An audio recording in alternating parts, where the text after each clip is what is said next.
السلام علیکم فرینڈ، میں آپ کی دوست ڈمپی آپ کے لیے ایک نئی کہانی لے کر آئی ہوں جس کا نام ہے بونے کے جوتے۔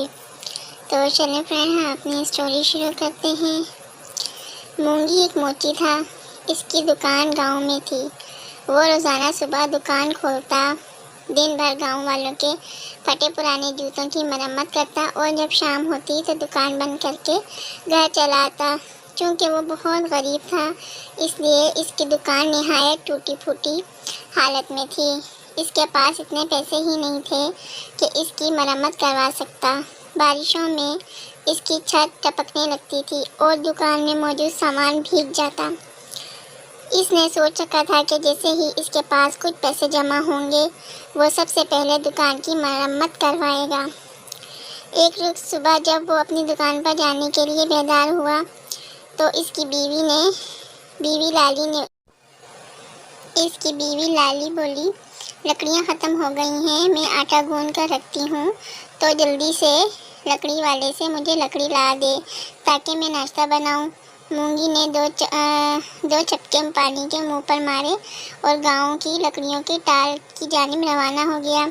جب وہ لکڑیوں کی ٹال پر پہنچا تو وہ بند تھی۔ اس کے پڑوس میں بھوسے والے کی دکان تھی۔ بھوسے کی دکان کا مالک مونگی کا دوست تھا۔ اس نے بتایا کہ ٹال والا کل شہر گیا تھا اور آج دوپہر تک واپس آئے گا۔ مونگی نے سوچا کہ اگر لکڑیاں نہیں ملیں تو میں ناشتہ کیسے تیار کرے گی۔ یہ سوچ کر اس نے جنگل جانے کی ٹھانی تاکہ وہ وہاں سے کچھ لکڑیاں لے کر گھر چلا جائے۔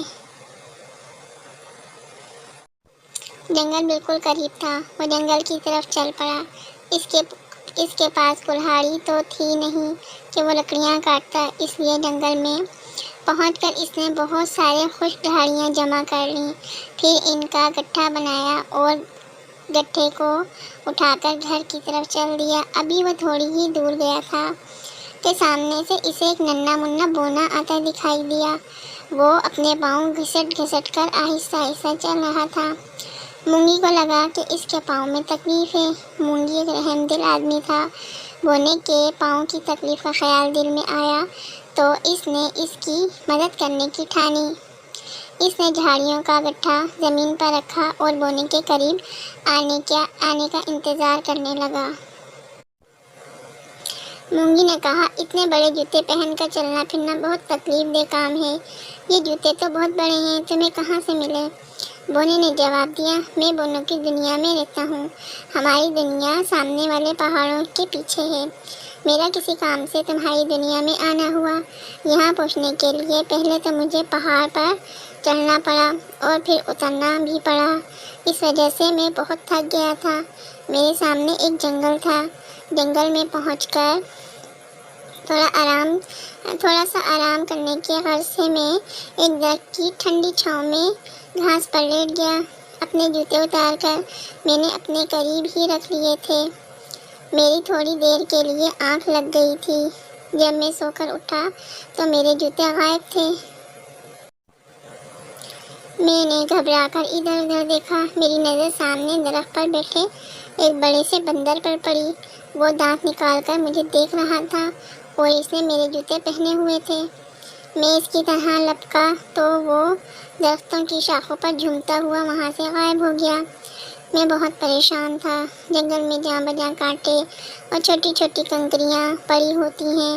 میں بغیر جوتوں کے اس پر چل بھی نہیں سکتا تھا، لیکن مجبوری تھی۔ میں نے اپنا سفر بھی شروع کیا۔ ابھی میں تھوڑی ہی دور گیا تھا کہ ایک جگہ مجھے جھاڑیوں میں یہ جوتے پڑے نظر آئے۔ شاید کسی قافلے نے وہاں پڑاؤ ڈالا تھا، کیونکہ وہاں پر بہت سی مٹی کے ٹوٹے ہوئے برتن اور دوسری اشیاء بھی پڑی ہوئی تھیں۔ یہ جوتے پھٹے پرانے تھے، مگر میں نے انہیں غنیمت جانا اور انہیں پہن کر اپنے سفر پر روانہ ہو گیا۔ مونگی نے کہا، یہ جوتے تو بہت ہی تکلیف دہ ہیں، مگر فکر کی بات نہیں، تم میرے ساتھ چلو، میں جوتے بناتا ہوں۔ آج میں اپنا کام نہیں کروں گا، تمہارے لیے سب اور خوبصورت جوتے بناؤں گا۔ انہیں پہن کر تم بہت آرام محسوس کرو گے۔ اس کی بات سن کر بونا کچھ فکر مند ہو گیا اور بولا میں تو بونو کی دنیا میں رہتا ہوں، میرے پاس وہیں کے پیسے ہیں، مگر یہ پیسے تمہاری دنیا میں نہیں چلیں گے۔ یہ کہہ کر بونے نے اپنی جیب میں ہاتھ ڈال کر بونو کی دنیا کے پیسے نکال کر مونگی کو دکھائے۔ مونگی نے دیکھا کہ اس کی ہتھیلی پر پیتل کے بنے ہوئے چھوٹے بڑے چوکور ٹکڑے رکھے تھے۔ ان پر نہ تو کوئی تصویر تھی اور نہ ہی کچھ لکھا ہوا تھا۔ مونگی ایک اچھا آدمی تھا۔ اس نے بونے سے کہا ہاں اس طرح کے پیسے ہمارے یہاں نہیں چلتے، لیکن میں تمہارے لیے پھر بھی جوتے بناؤں گا، تم پیسوں کی طرف سے بے فکر رہو، سمجھنا اور جوتے میری طرف سے تمہارے لیے ایک تحفہ ہوں گے۔ بونا یہ سن کر خوش ہو گیا۔ مونگی اسے ساتھ لے کر گھر آیا اور جنگل سے لائی ہوئی لکڑیوں کا گٹھا چولہے کے پاس رکھ دیا۔ مونگی کے ساتھ ایک بونے مہمان کو دیکھ کر لالی نے جلدی سے چولہا جلایا اور ناشتہ تیار کرنے لگی۔ ناشتہ کے بعد مونگی بونے کو لے کر اپنی دکان پر آیا اور اس کے جوتے بنانے میں مصروف ہو گیا۔ دوپہر تک جوتے تیار ہو گئے تھے۔ وہ نہایت نرم و ملائم کھال سے بنے تھے اور بونے کی پنڈلیوں تک لمبے تھے۔ بونے نے انہیں پہن کر دیکھا اور بولا مونگی تمہارا بہت بہت شکریہ، تم نے بہت خوبصورت اور آرام دہ جوتے بنائے ہیں، تم ایک بہت اچھے انسان ہو، میں تمہیں ہمیشہ یاد رکھوں گا۔ اب میں چلتا ہوں تاکہ رات ہونے سے پہلے اپنے گھر پہنچ جاؤں۔ مونگی نے اسے خدا حافظ کہا اور دوبارہ اپنے کام میں مصروف ہو گیا۔ اس بات کو بہت دن گزر گئے۔ مونگی بونے کو بھول بھال گیا تھا۔ اچانک ایک روز رات کو اس کے گھر کے دروازے پر دستک ہوئی۔ مونگی نے دروازہ کھولا اور یہ دیکھ کر بہت خوش ہوا کہ وہی بونا اس کے دروازے پر کھڑا ہے۔ سامنے ایک چھوٹی سی بگھی کھڑی تھی۔ بونا اسی بگھی پر میں سوار ہو کر آیا تھا۔ وہ بونے کو گھر میں لے آیا۔ لالی بھی بونے کو دوبارہ اپنے گھر میں دیکھ کر بہت خوش ہوئی۔ اس نے گڑ کے میٹھے چاول بنائے تھے۔ اس نے وہ چاول بونے کے آگے رکھے۔ بونے کو میٹھے چاول بہت پسند تھے۔ اس نے لالی کا شکریہ ادا کیا اور چاول کھانے میں مصروف ہو گیا۔ کھانے کے بعد اس نے مونگی سے کہا مونگی تمہارے بنائے ہوئے جوتوں کی میرے ملک میں ہر طرف دھوم مچ گئی ہے۔ وہاں کے تو سب لوگ چاول، میزری یا پھر گندم کے سوکھے پودوں سے بنے ہوتے جوتے پہنتے ہیں۔ ایسے شاندار چمڑے کے بنے ہوئے خوبصورت جوتے انہوں نے کبھی نہیں دیکھے تھے۔ ان جوتوں کی خبر شاہی محل میں بھی پہنچ گئی ہے۔ ہمارے بادشاہ نے مجھے تمہارے پاس بھیجا ہے اور کہا ہے کہ تم اس کے ملک کے اور ان کے بچوں کے جوتے بناؤ گے، اسی لیے میں تمہیں لینے آیا ہوں۔ بس تم اب چلنے کی تیاری شروع کر دو، ہمارا بادشاہ اس کام کا تمہیں بہت سا انعام دے گا۔ بونے کی باتیں سن کر مونگی کو بہت خوشی ہوئی۔ اس نے کہا ہاں میں ضرور تمہارے ساتھ چلوں گا، اسی بہانے میں بونوں کی دنیا بھی دیکھ لوں گا۔ سنا ہے بونوں کی دنیا بہت خوبصورت ہے، بس سب لوگ بہت پیار محبت سے رہتے ہیں۔ مونگی تم نے ٹھیک سنا ہے، ہماری دنیا کے لوگ بہت اچھے ہیں، بالکل تمہارے اور تمہاری بیوی کی طرح۔ تم نے بھی تو میرے ساتھ بہت اچھا سلوک کیا تھا۔ میرے پاس تمہیں دینے کے لیے پیسے نہیں تھے، اس کے باوجود بھی تم نے مجھے جوتے بنا کر دیے۔